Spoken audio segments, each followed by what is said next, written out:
Welcome to Creative Chronicles, Mediterranean Fire Production here on WJZZ Cool TV.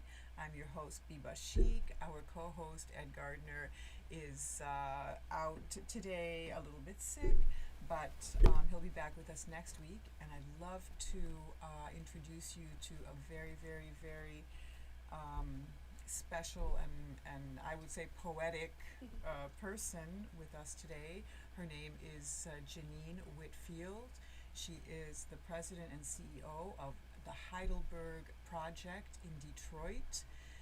The Heidelberg Project, for those of you who don't know, is something that started up that was kind of like born from actually a very, I would say, I'm just going to describe it this way today, deep trauma, great loss, and separation when an artist named Tyree Guyton came back to his hometown in Detroit and found that it was in a devastated situation, and at the same time he was mourning then the death of 3 of his siblings that were taken due to neighborhood violence. So what happened was all of this devastation, and I would imagine as like fury and rage, this feeling of just taking, your clothes and just ripping them and just screaming to the sky.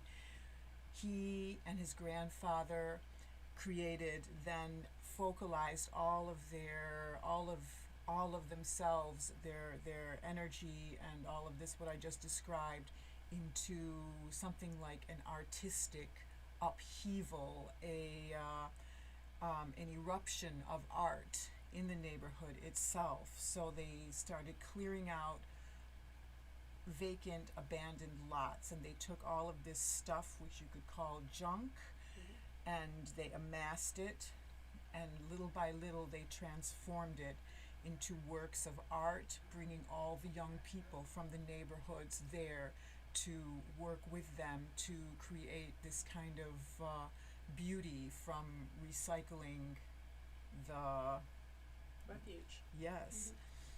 And what I understood, Miss Janine, is that you kind of took a wrong turn as you were driving one day, and you kind of saw something that saw this, a bit of this, what I just described, and why don't we start there? You can tell us about this first experience that you had. Well, thank you. And I should be looking at the camera, right? You could. Yeah, it's true. I literally was on my way back to work. I was a loan officer at a bank, and was procrastinating because I had bad news for my clients. So I didn't want to go back to work, and so I decided to take a look at a neighborhood that really touched me, because it was a neighborhood that was beaten down. And I tried to turn down a street called Benson, and a car was on my tail and literally forced me to turn down Heidelberg Street. And when I turned down that street, I literally said, what in the hell is all of this? Unbeknownst to me, it was the artist sitting on the curb, and I asked him the question. And he asked me to get out and check it out. And so I did. And we stood under a tree and we talked for about an hour. And it wasn't that there was any great story or anything like that he told me, but it was a question that he asked me that really compelled me, and it kind of pissed me off, and it made me come back. He asked me, how was I giving back to the community? And I thought to myself, well, I have a job, I'm paying my taxes, that's how I'm giving back. But it really gnawed at me when he asked me that question, and one thing led to another, and a year later, I gave up my corporate job, profit sharing, benefits, to come and work for an organization I had absolutely no knowledge of. Excuse me, I just went out. Pardon me. That's okay. So that's how it started, and that was 28 years ago. So it changed my life. And this work has taken us to 6 continents. Mm-hmm. How has it taken you to 6 continents? What is the composure of that? Well, the Heidelberg Project, what it is, it's important to understand that it's not just a visual art project that is composed of found and recycled or repurposed materials. It is a nonprofit arts organization that has programs. Mm-hmm. So we have the Heidelberg Arts and Leadership Academy. Mm-hmm. We also are community development. And more importantly, because of the work that we've created, there's a philosophy that has begun to emerge, and people around the world want to know about it. Mm-hmm. So we lecture and Mm-hmm. we do workshops and programs across the country and the world Mm-hmm. by invitation. And does it help to make people um, get involved in the community through arts? I think what it does mostly is that it opens their minds up to what's possible in their own community. Mm-hmm. So I would say that every community does not necessarily need a Heidelberg project the way Tyree Guyton constructed the Heidelberg project, but I would say that every community needs an anchor. It needs something that sustains it. It needs something that people can build around. Mm-hmm. And I think that's what the message is. And art happens to be a wonderful catalyst for that. Mm-hmm. And what have you seen now? If the Heidelberg Project wasn't there, how would those young people who have been involved with it be different than they are today? I don't know. It's hard to say, but I will say that just judging from the artist himself, having lost 3 brothers to the streets, he was encouraged by his grandfather to pick up a paintbrush and a broom Mm-hmm. instead of a weapon, and to channel his energy into something positive. And my goodness, look at what's happened. He's known Mm-hmm. all over the world now. Mm-hmm. But the children that have worked with us, most of them are grown now, Uh-huh. and they have come back, many of them. Uh-huh. And there are success stories. For example, there's a young man who grew up on Heidelberg Street. Tyree put a paintbrush in his hand, and he was just 2 years old. He was in our film.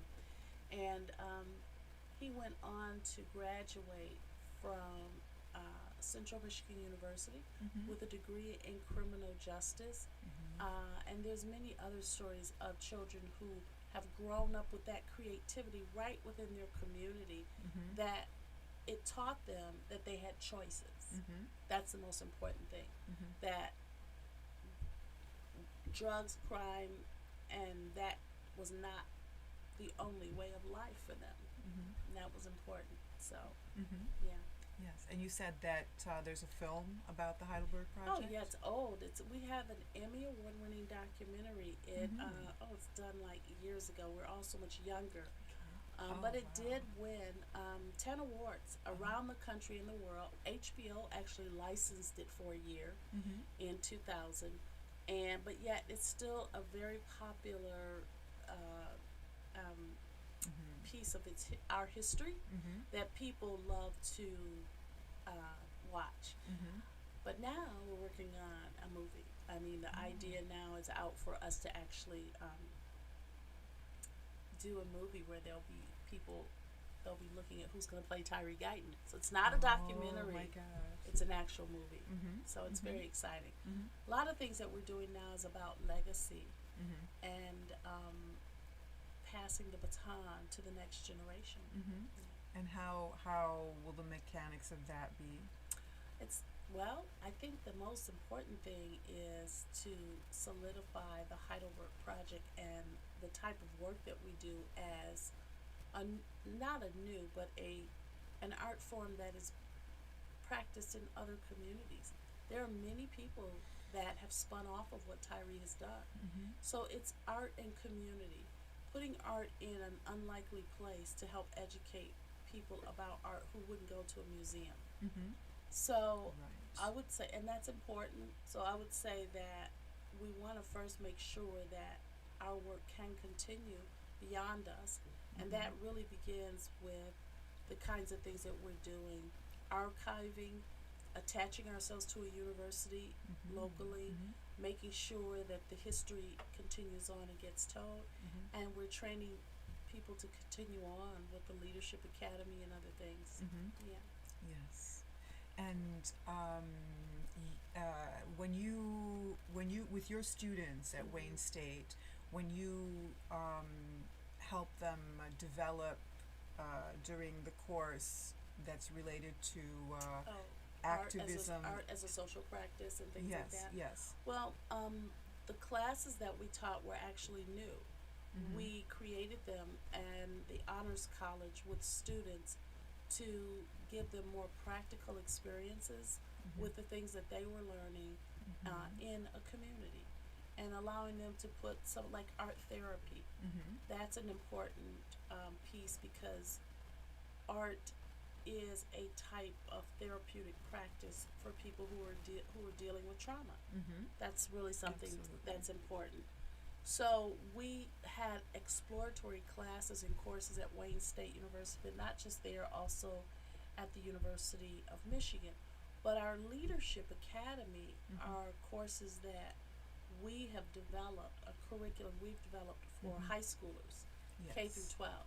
So And we're what is the philosophy of that program? it's art, community, environmental education, and everything in between. Mm-hmm. In other words, you're integrating your everyday curriculum into those components. So, for Mhm. example, we have lesson plans that integrate art, or not art, but math with the community. Or it might integrate English, where they're writing and learning and using real life experiences or community experiences, as opposed to things that are made up.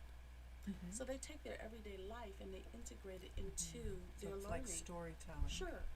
Mm-hmm. And you make it more practical and real for students, and it it, it they learn in a more enjoyable, meaningful way. Yes, Mm-hmm. yes. And now you have founded another entity that's called United Artists, right? Yes, United Artists of Detroit. Yes.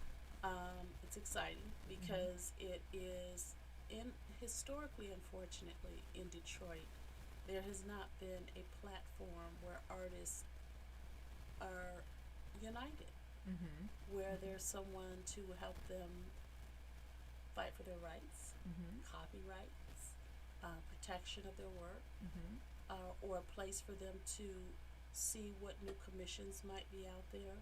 So Mm-hmm. this United Artists of Detroit is a platform that artists can go on for free.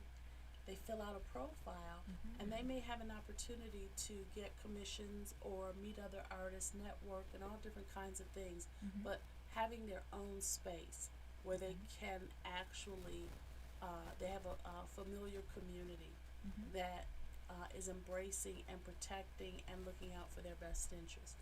You are watching WJZZ Cool TV streaming on Facebook, YouTube, and Twitter and other top social media platforms. Like, follow, share, comment, and subscribe. And thank you for watching WJZZ Cool TV, the coolest station in the world. You are on Creative Chronicles, Mediterranean Fire. If you just joined us, we are with Janine Whitfield, of the founder of United Artists and also the CEO of the Heidelberg Project in Detroit. And so we've just embarked on speaking about the United Artists. And I saw that you have artists from various fields, from music, theater, visual arts, all kinds of medias. Yeah, music, yeah.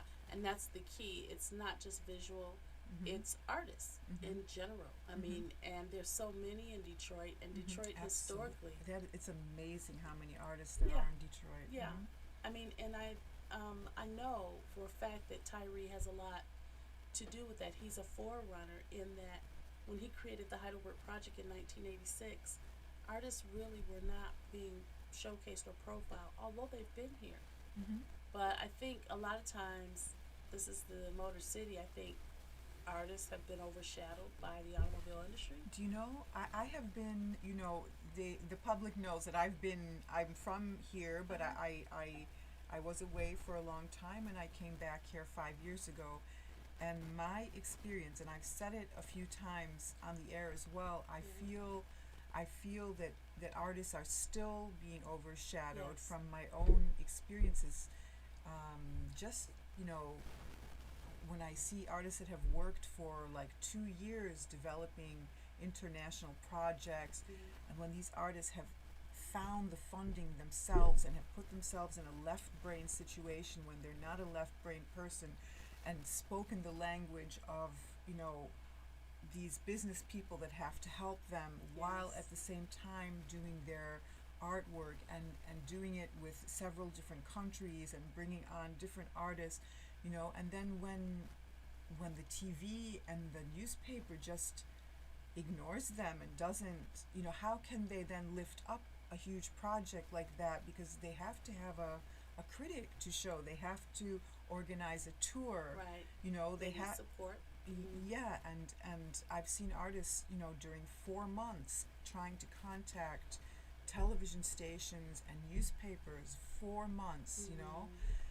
Mm-hmm. So yeah, that made me think that it's probably easier in New York than it would be in Detroit, you know. Yeah, I mean, it's. I think New York and Chicago are places are artists are more appreciated and more valued. And you can just pick up the phone and call the newspaper, and they kind of understand what you're talking about, Yeah, and they make sure to get the information about your project. I think so. I think that that's one of the reasons why I formed United Artists of Detroit, because there's power in numbers, there's strength in numbers, Mm-hmm. and what's important in this city, in Detroit, is to recognize how much and how richly the arts community has. It is It's so rich, it's rich, definitely. but it's also contributed to our economy. Mm-hmm. We're a part of that economic pie. Mm-hmm.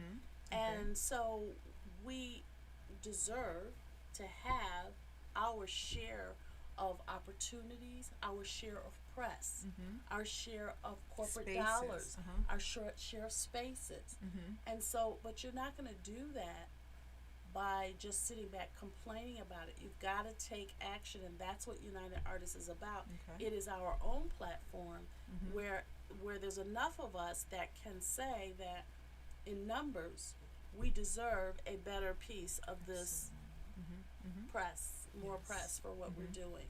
Mm-hmm. So I think that it's important not for the artist to do this, but for I'm an arts administrator, and I understand there's not enough of me going around Uh-huh. because artists and what they contribute is so important and yet undervalued. Mm-hmm. What do I mean? Mm-hmm.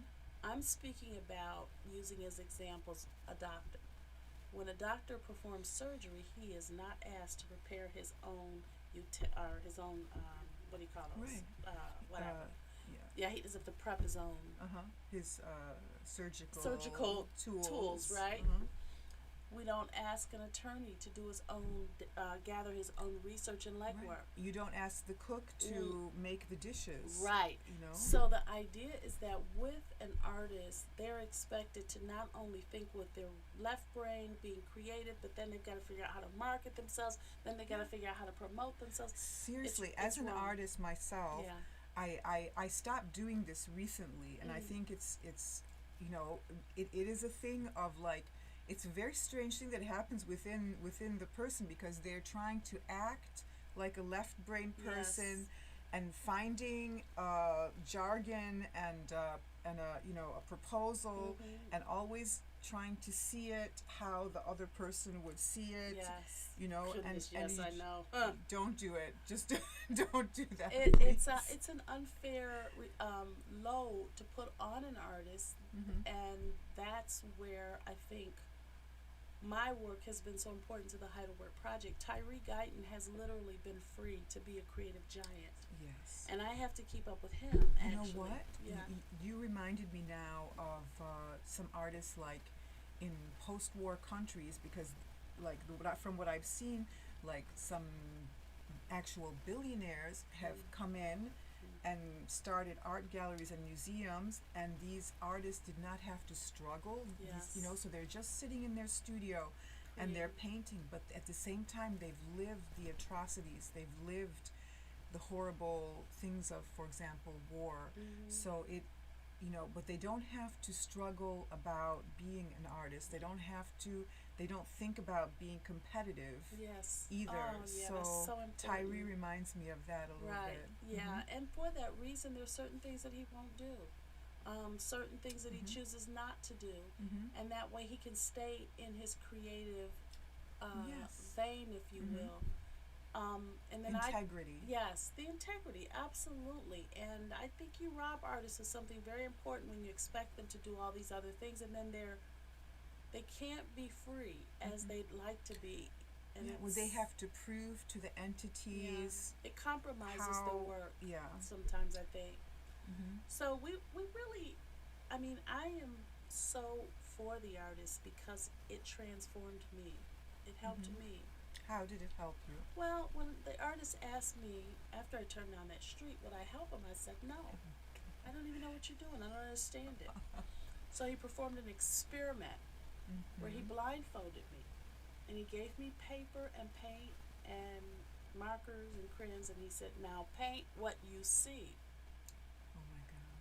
That was a most beautiful experience because when I was uninhibited, I couldn't see, so I just was free. And that painting that I produced is hanging in my office, and I call it courage because there was a freedom in that process. We lose that a lot of times when we become adults and we become constricted. So that taught me something, and that was something that I think has stayed with me. The freedom, the creative freedom and liberty of producing or being an artist is a beautiful thing. Yeah. Yes. And how do the artists of United Artists, how do they group together? Well, they don't, because we're just getting started, and then we started just before COVID hit, and then we had that big, we're just trying to get our motor going again, and then we're also trying to see what are the needs, how have things changed in a almost post-COVID society. We're not there yet. Right. We're still in it. So we're trying to learn what are the artists experiencing now? How is their work changing? Are the commissions slowing down? Are they getting more? And what is the situation? What are you unearthing about this? Well, they need an outlet for now to just express the things that they're feeling, the isolation in many cases, and also the need for this kind of platform for artists. So that's really, we've only had our first meeting, no, 2 meetings since COVID really, and what we're trying to do is look at how we are talking about right now coming together in some type of conference and maybe some type of art, what we call maybe some kind of an art festival on the street. Oh, Yeah. yes. So we're looking at those things we're talking about anyway. Well, Mediterranean Fire would like to invite you to participate in an international summit also. So maybe we'll talk about that. I don't think we should talk about it on the air, but I'm just letting you know that you could use that platform also. I'd like to learn more about it. That'd be wonderful. What was I going to ask you? Yes, you mentioned that there's now this process has evolved and a kind of an art form is there. There's an art form, and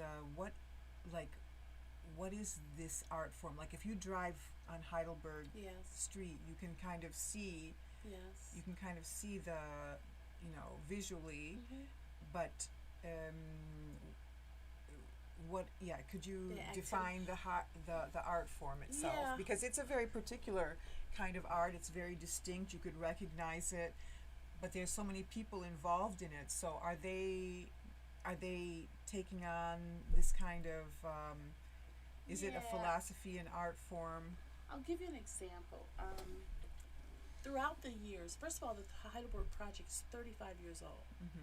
And throughout the years, it's basically been the brainchild of one man, but there have always been contributors along the way. Now, Heidelberg is pretty much composed, visually, it is composed of recycled, repurposed materials that are considered to be, as you said earlier, junk by some, or discards, or throwaways, debris. But here's the metaphor. Here is the analogy. Things, Metaphor. yes, things that have been thrown away or discarded become symbolic of how Absolutely. we often discard people. Okay, and and throw away things. Abandoned. Right. So what happens when you pick these Forgotten. abandoned things up, brush them off, add paint or color? You breathe new life into them. So that's what the found materials represent. That's one way of looking at it. The other way of looking at it is that every single work of art on Heidelberg Street has a meaning. For example, you have a boat, stuffed animals, reminds you of Noah's Ark. Well, Heidelberg has become an ark of safety, where people feel comfortable and safe to walk up and down the street. But it's located in one of the most so-called dangerous areas in Detroit.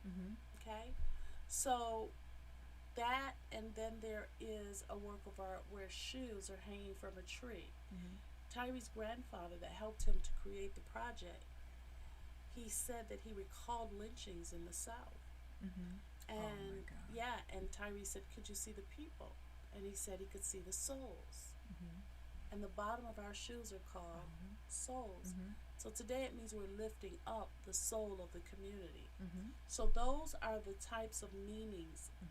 Then there's an oven stuffed with shoes that speaks to the Jewish Holocaust. So Heidelberg, and its polka dots, is universal. It represents all people. All people can relate to it.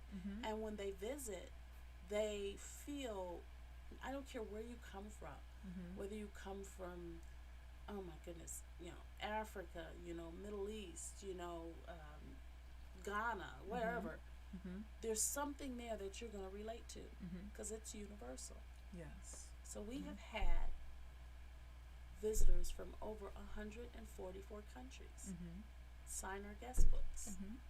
So that should tell you that it is truly a universal message. I think one day in the future it's going to become a museum.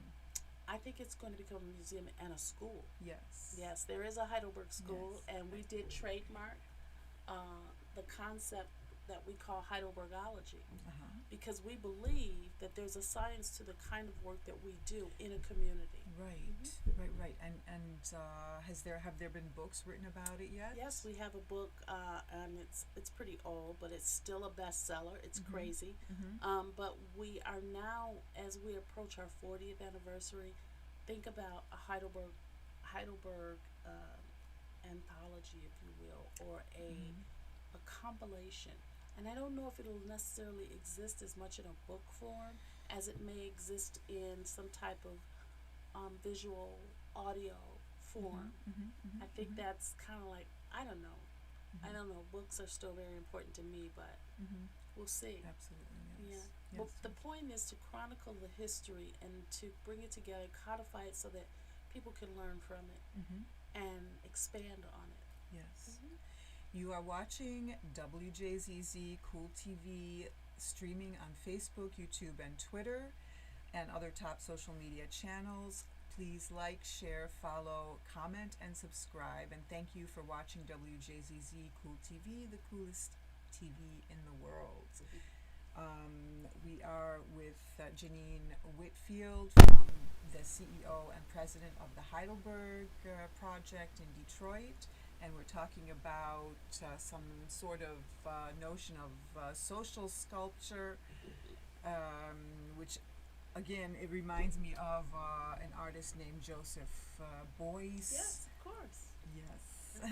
And Joseph Beuys had said that every man and woman is an artist because he can choose to sculpt his environment. And I tell you something else. I wrote my first poem when I was 17 or 18,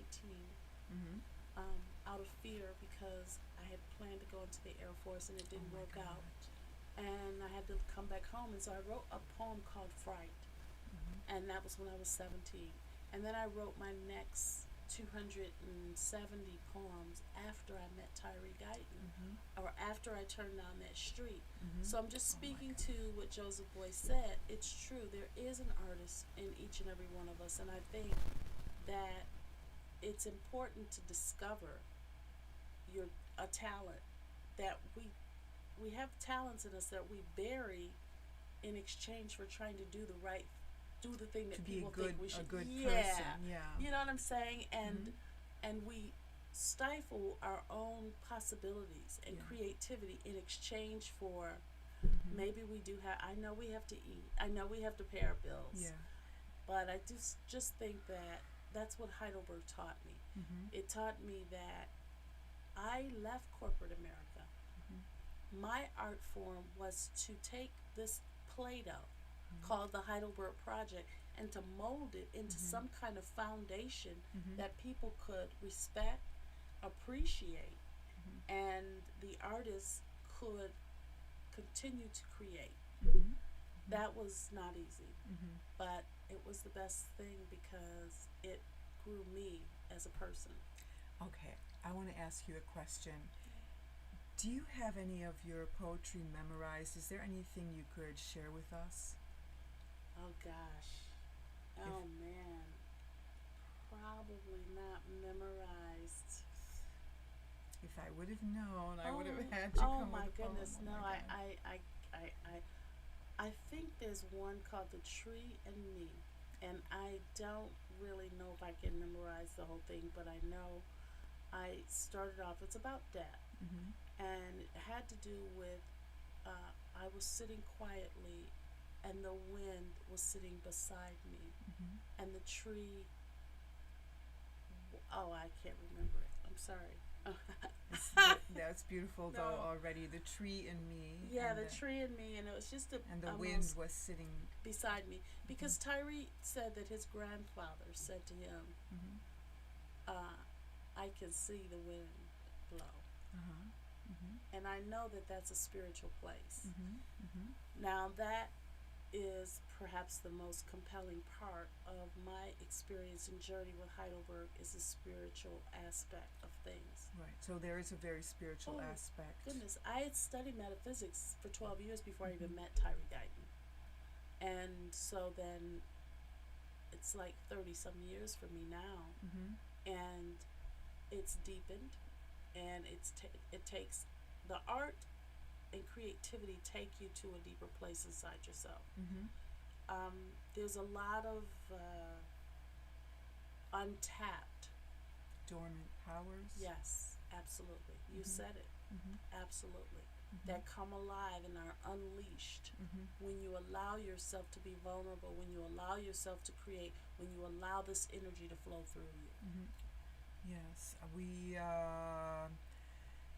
Yeah, I mean, it's just from my own little experiences. Also, it's so once we have to be at a certain place at a certain time to do a certain thing to receive a certain amount of money to pay for what we have to pay for. Yes, it makes me It's tired to think about it. it seems like everything shuts off and we become automated, and Yes, um, and mechanical.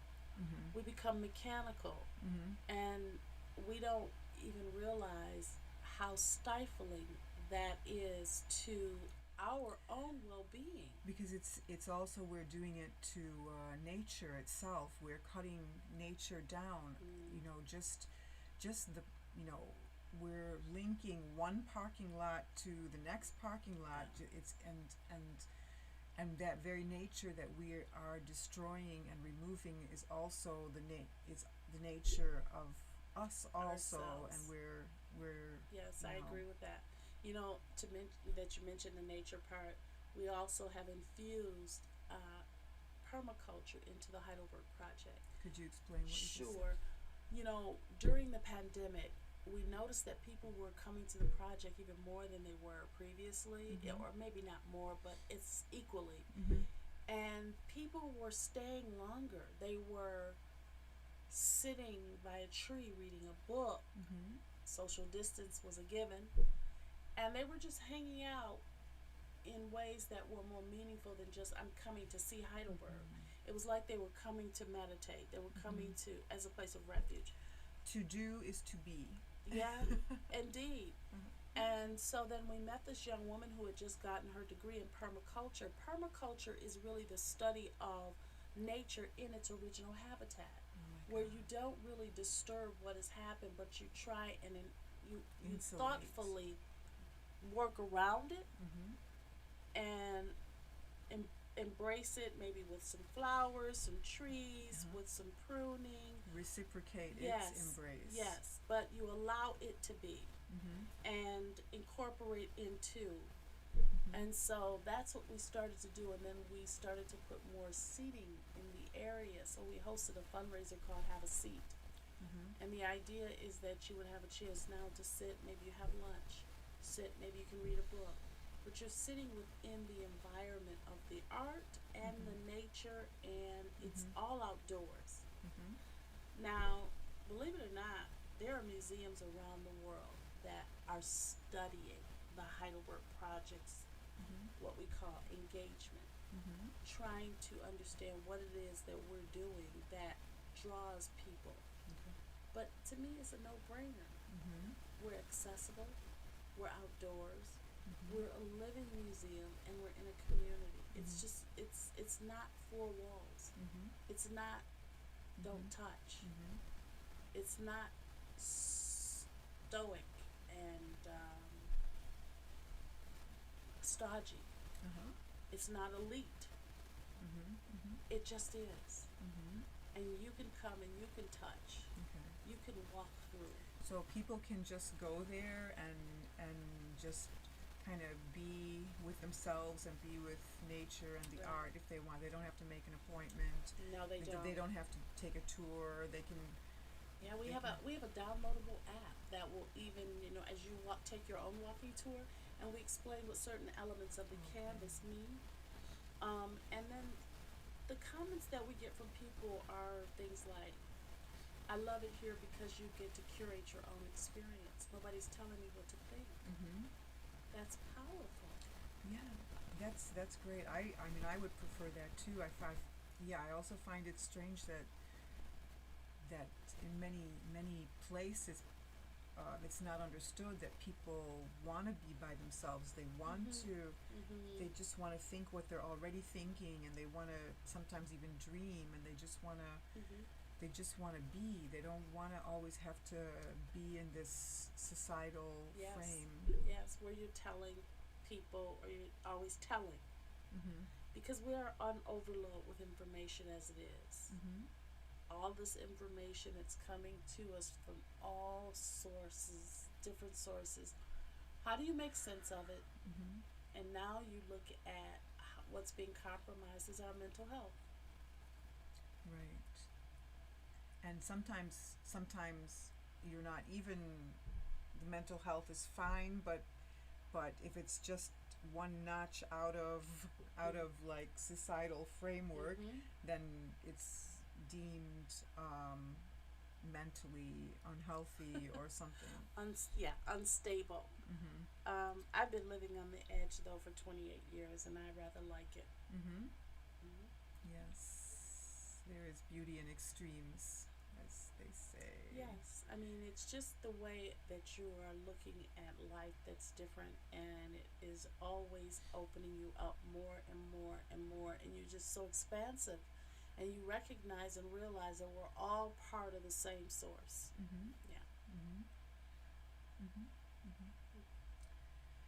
So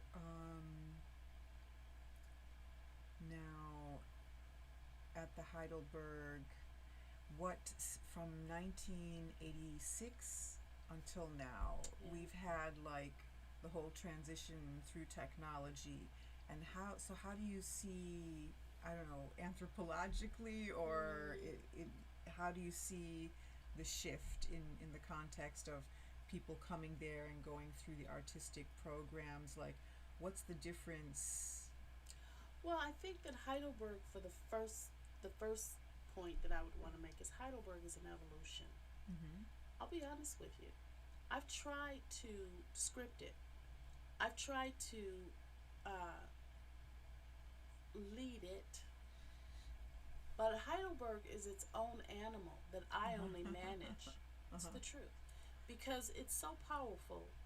And how do you manage, for example, when you look at Heidelberg and its eras, from 1986 when it first started to 1991, Mhm. there is a demolition of the work. It's Mhm. been destroyed. What do you mean? Well, Heidelberg has suffered two demolitions and over 13 fires in its life. Seriously? Oh my goodness, it's such a history. Like how? So, Wow. Okay. so the first era of Heidelberg, 86 to 91, the mayor at that time deemed the Heidelberg project unsafe and had it leveled. Oh my God. The artistic And what houses. did you do? Well, Did you all stand there and like? I wasn't there at that time. Okay. That was before my time. But Mhm. the artist and his wife at that time and his grandfather, they I said it can't was believe like they were that. wanted criminals. They had helicopters in the sky. And they had police escorts as they were tearing this Oh down. my God. That was the first era. Unsafe due to like the building Made structure? up stuff. I think that many people felt threatened by his creative energy that was capturing the whole world's Un- attention. Can you? That's how it is sometimes for artists in the world too. Sometimes it's a game that will it I mean, people will play it to Yeah, death. Actually, you know. right. So then from 1993, 92, that's 90, 92 to 2000, now I enter in 93, and that's another era. And in 1999, we had another demolition that Mm-hmm. was driven politically by council, Oh my the God. mayor, Uh huh. and we lost more houses. And we got an injunction, but it didn't last. And so the project is almost like a cat with all these lives. Mm-hmm. Then, but each time it was destroyed, it came back stronger. It came back more Mm-hmm. dynamic. Mm-hmm. Then from 2000 to 2013, we're doing all kinds of things and it's rebuilding, we're growing. And then someone lights a match and they set one of the houses on fire. Mm-hmm. And that became a course of 12 fires over a 1.5, 2 year period. Okay. And what do you think really now? All these three eras and the you know what transpired, you know, Mm-hmm. um, do you think it has the same it's the same base and it's kind of and the people in each era know that something happened before and they No, keep no, we're talking about new generations to some extent. We have outlasted 6 mayoral administrations mm-hmm. in the city of Detroit. So it's been a politically hot potato. Mm-hmm. Why? I'll give you the best reason that I could think of. Mm-hmm. We won an award called the Environmental Design and Research Award, EDRA, Mm-hmm. and all of the judges said that you could get a bucket load of money and a bunch of government officials and it wouldn't be nearly as good as what we had done with no money, Mm-hmm. with Okay. no government officials. Uh-huh. I think that some people didn't like that Mm-hmm. and they thought, who does this man think he is? We're going to put him in his place. So we're going to take it down. Yeah. So there's many theories. Mm-hmm. Who Mm-hmm. knows? Okay. But the important thing is that we're still here. Mm-hmm. And Heidelberg is as popular and historically known around the world, Mm-hmm. right here in Detroit. And what kind of groups do you associate with in the world? Like who are they? Uh, Like global, global exchange. Look, I hear that I have an FBI red file because we have so many I'm sure you international do. people. Oh my Yeah, God. Tyree Guyton as well. But we're always having groups that are coming that are visiting Detroit or are coming here specifically for the Heidelberg project, and then they visit other things. Mm-hmm. We have they're just like the German General Consulate came. Mm-hmm. Just that's the most recent international visit I can think of, Wow. Uh-huh. with an entourage of about 30 people, Uh-huh. and they're looking at how we do or what we do and Mm-hmm. how we do what we do. Mm-hmm. Mm-hmm. So it's just children who are exchange students, Uh-huh. um, travel. As a matter of fact, we won Best Cultural Activation, which was an award out of Berlin. Mm-hmm. Um, and I don't know. It's so much. I'm overwhelmed by the amount of the things that we've accomplished, which is why we need to do a book. Mm-hmm. Yeah. So I don't know. Absolutely. It's just Mm-hmm. so much. There's a lot that we've done, we've accomplished, and I probably am a little tired of talking about these things in this way, which is why I think I need to put it together in a book. Mm-hmm. Say, see chapter 6 to Mm-hmm. learn about the demolitions, or Absolutely. see chapter 2 to learn about the Mm-hmm. travel throughout the world, Mm-hmm. places we've gone, and the people that have come to us. Mm-hmm. It's hard to contain it and remember it all. Mm-hmm. Yeah. Yes. Mhm. Yes. Yes. Yes. Yes. Yeah. You have been watching WJZZ Cool TV, the coolest station in the world, streaming on Facebook, YouTube, and Twitter, and other top social media platforms. Like, follow, share, comment, and subscribe. And thank you for watching WJZZ Cool TV, the coolest station in the world. We're wrapping up Mhm. with Janine Whitfield, and we'd like to know what the future projects will entail. Will there be a book this year? Will there be a film coming up? And do you imagine? I mean, these are three different questions. Yeah. I mean, would you imagine any kind of restructuring due to COVID, or not really? Do you think COVID is going to decide what the new form? No, I have to say that if I could put it this way, COVID came in like a tide, and we're just riding away. Mm-hmm. That's the beauty of Heidelberg. Mm-hmm. It's like you don't have to write. People talked about pivoting and what you need to do, and we just kept moving. Mm-hmm. Um, I think that the artist is having a wonderful career in New York as an individual artist whose work is, being seen and shown in museums and collected. That's good. He deserves that. He's not really earned money for the work that he's contributed to the city of Detroit. This has Mm-hmm. been a labor of love for him, Uh-huh. for his neighborhood. I think the most important thing that can happen for us now is that we literally have the opportunity to grow and to pass the baton and train new people and other Mm-hmm. people Mm-hmm. to continue on this legacy, and to see the Heidelberg Project School, Mm-hmm. a school of dots, a polka Uh-huh. dots, that is teaching based on the curriculum and the Heidelbergology philosophy. Mm-hmm. I think we are going to see a movie. It's going to take some time, Mm-hmm. and I'm excited because they're already talking about who might play Tyree Guyton and who Mm-hmm. might play me. That's Mm-hmm. Oh interesting. wow. And then we are working, of course, on a book, but that's going to take grants, and you've got to raise the money to do that. Mm-hmm. And also, we're trying to keep our head above water and keep our staff working. We have, again, as I said, the Heidelberg Arts and Leadership Academy. Mm-hmm. We want to see that grow into the school. And also, we want to continue developing the street. And then if you have the United Artists Yes, Foundation, that's is a it? separate. They could. A lot of those people would be great teachers, wouldn't they Oh, be? I Oh think my there's an God. amazing amount of wealth of artists contained within United Artists of Detroit. But that is an entity that really stands on its own, but it'll be a wonderful contribution to the city of Detroit Mm-hmm.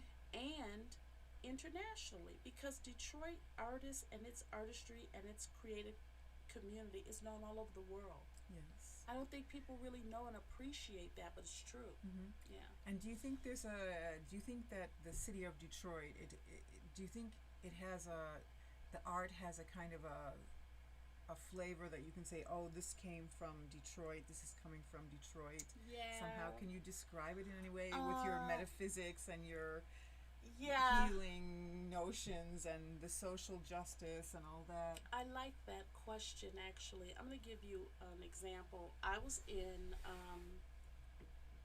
Hungary, Mm-hmm. and this is years ago, but there was a long line to get in this club, and we were actually with the oh, I don't know, the ambassador, I think. Uh-huh. And they found out somehow that Tyree and I were from Detroit, and they moved us to the front of the line. Mm-hmm. They moved us to the front of the line because they knew and appreciated the music that has come out of Detroit. So you see, Mm-hmm. that Mm-hmm. is Yeah. that's a flavor of Detroit. And then the artistry, the art of Detroit is raw. Mm-hmm. It's uncensored, if you will. It's not polished. Mm-hmm. It is funky. Mm-hmm. It's it's just authentic, Mm-hmm. and it represents, I think, the raw grit of Detroit. Mm-hmm. And you can even see that in the murals throughout Detroit. Detroit Yes. murals are like just hand painted, Mm-hmm. where other murals in other cities are almost, I won't say paint by numbers, but it's more calculated. Mm-hmm. It's more, Architectural or something. yeah. Mm-hmm. Whereas we're like, get us the can and we're just Yeah. going for it. So the Mm-hmm. freedom. Mm-hmm. So I would say Detroit's raw energy. Mm-hmm. People come here and try to get the cool of Detroit, the raw energy of Detroit. Mm-hmm. You can't manufacture that. Mm-hmm. It's in you. It's between, yeah, it's in a It's way. in you, or it's not. Yeah. Mm-hmm. Yeah. I don't know why. It just made me. I don't know why I was about to say this, and I don't know if it's true or not. But I feel like it's this. It's between sleep and wake. It's not something that you can find on a website. It's not something you can find on a record label. It's something that you can find just when. It's soulful. It's Mm-hmm. in your soul. Mm-hmm. And it is exactly what you said, because the soul is the intermediate between spirit and body. So that Mm-hmm. middle piece, it's just coming from a place of realness and soul Mm-hmm. and heart. Mm-hmm. Heart. A lot of Absolutely. heart. Yeah. That's how I would describe it. Yeah. hmm Mm-hmm. And you can see through it when it's not that. When it's Mm-hmm. something that is uh, manufactured. Let me give you one other quick note. Mm-hmm. They try to make a distinction between intuitive artists and artists that are trained, or they call them outsider artists. Mm-hmm. And anyway, the point. And Shall we stop? yes. Thank you for watching WJZZ. You can go to the Heidelberg Project. What is the website? Our website is heidelberg.org. It's very simple, www.heidelberg.org. Mm-hmm. Or United Artists. Yes, and go United Artists of Detroit to learn more about the artists that are forming in the city of Detroit. Thank you so much. And Thank thank you so much, Miss Janine. It was so My beautiful. pleasure. Thank you so much. Mm-hmm.